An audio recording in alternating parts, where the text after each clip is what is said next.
Hello, welcome back to the Hidden Center, where we wrestle with monsters, lions, and men.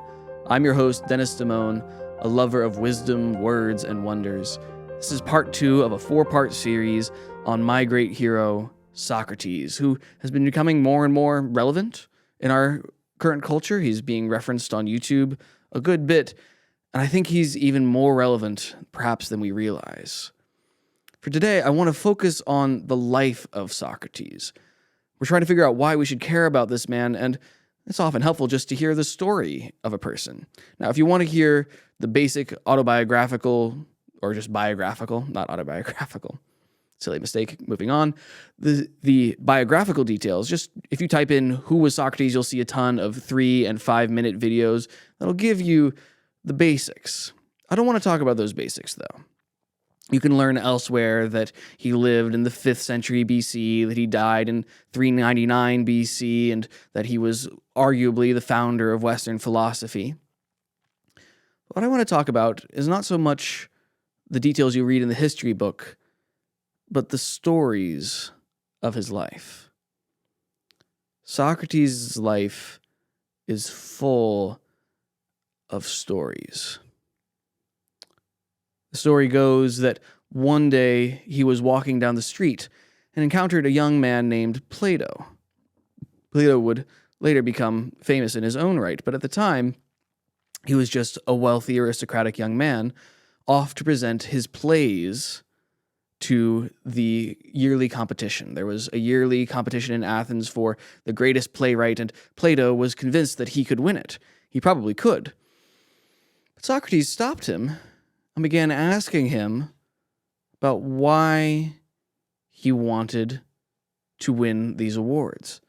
They got talking, and Socrates questioned him and questioned him and questioned him until Plato, the story goes, burned up the plays that he had written and dedicated his life to following Socrates. When he was a younger man, Socrates was sent on campaign in war. He was in battle, and there was a young general named Alcibiades who was being attacked on all sides. He was about to die, and Socrates came into the fray. He battled and fought and defended and just gave his all to such an extent that he routed the enemy and saved this young man's life. It was a heroic act, and both Socrates and this young general, Alcibiades, knew that when the word got back, Socrates would be in for a major award. He didn't want it. He told Alcibiades to take all the credit for routing the enemy, and he preferred to retreat to obscurity, which is in fact what he did.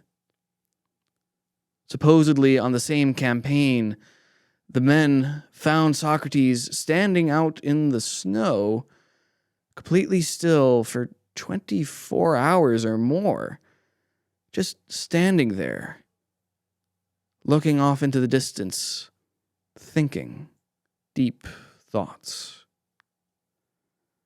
Once he was invited to a drinking party, an all-night bout. Think of a modern frat party.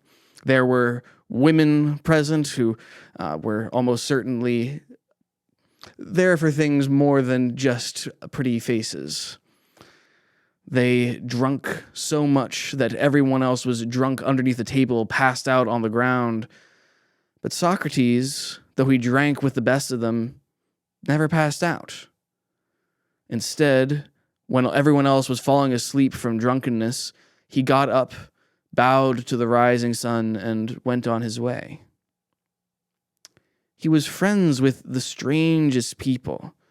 He could have a conversation with Parmenides, the great abstract, philosophical, erudite thinker of his day, who was so recondite in his verbiage that seems no one could understand him.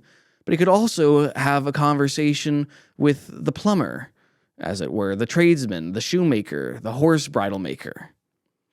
He enjoyed talking to politicians. He enjoyed talking to artists, to actors. He knew everyone, and he was famous in his own little circle. Aristophanes, the great comic playwright, wrote a whole play ridiculing Socrates. And when the play aired, Socrates was there in the audience. Supposedly, the man who was dressed as Socrates comes out, and Socrates was famously ugly, so it was very obvious to everyone that this was supposed to be Socrates. Socrates was there at the front of the audience, and he stood up and waved to everyone, acknowledging the joke. No one could quite pin him down. Famously, Callicles, the great tyrannical sophist who thought that power is right, that might makes right, and power is all that matters, asked Socrates, "I can't tell whether you're joking or being serious." And in fact, no one could. He seemed to find everything amusing, and yet talked about the most serious things regularly, constantly. There are these little obscure gems that we have from his life. Most of our knowledge of him comes from stories, dialogues that were written down about the conversations that he had, little mini plays of the mind that his students wrote about him. And some of them, he does nothing but expose the follies of those he talks to. In others, he asks the most difficult questions. What is justice? Is it better to be just than to be unjust? What if being just entails the greatest penalties? What if a just man were the kind of person who society would persecute and slander and blind and crucify? I'm not making that up. Socrates, or at least Plato records him as asking just such a question. Would the just man be a kind of person who would be crucified by the world? It's hard, if any of you are Christians, but even if you're not Christians, just to shudder with a kind of fear. In the West, we can't escape the shadow of Jesus of Nazareth. And yet 400 years before he was born and died and crucified, Socrates was already predicting that a just man might be crucified. Who was this person? Who was this man who just asked the darndest questions, who seemed to so delight his interlocutors that they were willing to stay up all into the wee hours of the morning, from dusk to dawn, just for the pleasure of talking with him? And yet he was so hated. He was despised by his enemies. People felt like he made them seem like fools. And maybe they were fools. Towards the end of his life, the enemies that had been circling him his whole life finally came together and brought a legal accusation against him. They claimed that he had been corrupting the youth of Athens and that he refused to believe in the gods. Now, Socrates' defense of himself when these accusations are brought against him is epic. He's given the opportunity to cross-examine his accuser. And his first question is, so you've accused me of two things. You say that I don't believe in the gods and that I have corrupted the youth. Now, when you say that I don't believe in the gods, do you mean to say that I don't believe in the gods of the state, or that I'm an atheist, that I don't believe in any god whatsoever? Now, if his accusers had any ounce of wit in them, they would simply take the smaller claim and say that Socrates has not been faithful to the ancestral religion of Athens. And in fact, he probably hasn't been. Like us, he finds pagan religions superstitious and irrational. Zeus is no better than Osiris. The new atheists who say things like, you don't believe in Zeus, well, I just believe in one god less, they have a point. It is absurd to believe in all these pagan deities, and Socrates didn't believe in them either.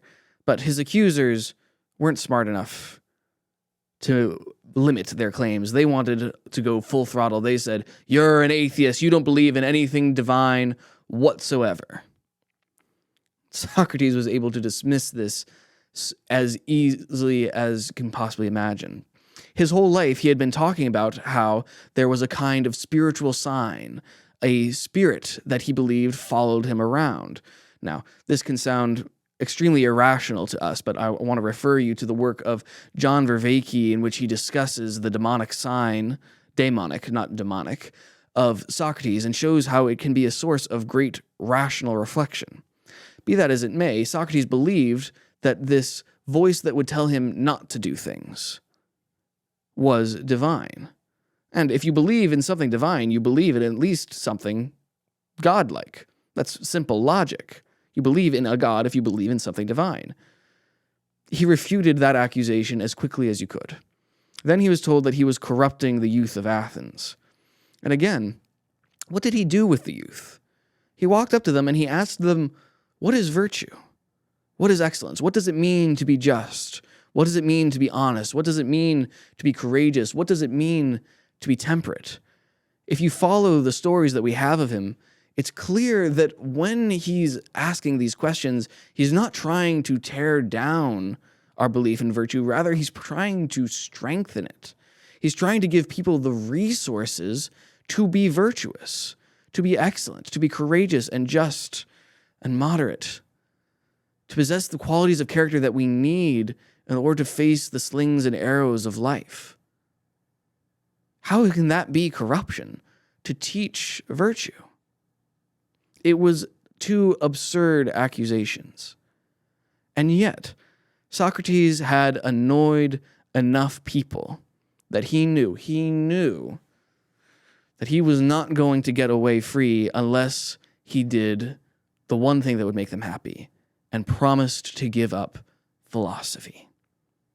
Now, what is this philosophy that Socrates was being asked to give up? We'll have two whole videos to discuss this, to discuss how philosophy entails, at least in Socrates' hands, both claims about reality and a certain way of living. But for now, let's just take it at its root. Philosophy in Greek is philosophia, friendship with wisdom. It is both the act of befriending wisdom, not claiming to possess it, but claiming to seek it, and the act of seeking wisdom with friends. And this is what Socrates says.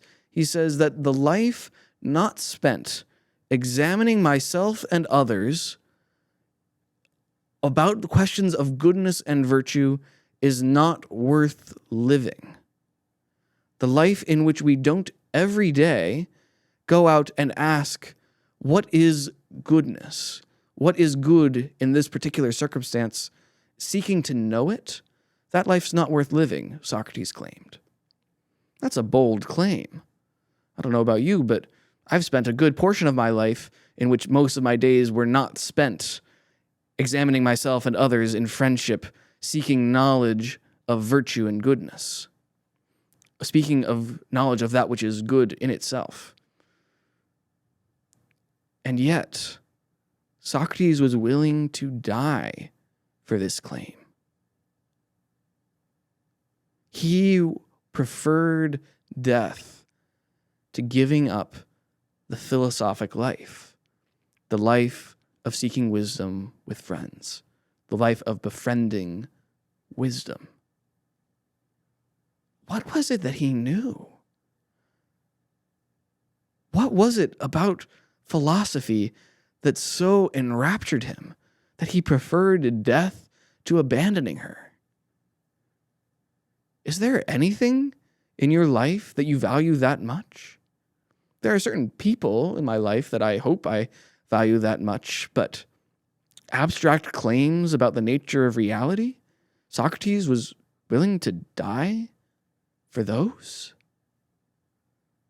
Why? What is this philosophy? Did it make him happy? Could it make us happy? Is it possible for us to live like he did? Would we want to if we could? What is the good that he was seeking? The good that he thought could only be sought in conversation with friends, such that he was not even willing to just practice philosophy privately, but he insisted on going into the marketplace every day and asking anyone who came questions about virtue and goodness and truth. Who was this man? I've been studying him for 7 years now with the greatest of intensity. I read Plato's Great Republic once a year. I'm up to my 9th reading of it, getting my way through it now. You can see it on my shelf over there. This man's story has captured me, and it won't let go. And I think it just might capture you too, if you let it. Towards the end of the Gospel of John, John says of Jesus of Nazareth that if all the books in the world could not contain the stories that could be written about Jesus, I won't make such a claim for Socrates. I don't think Socrates was as dramatic of a person as Jesus was. But he might take second place in the history of the world. It's at the very least a close second.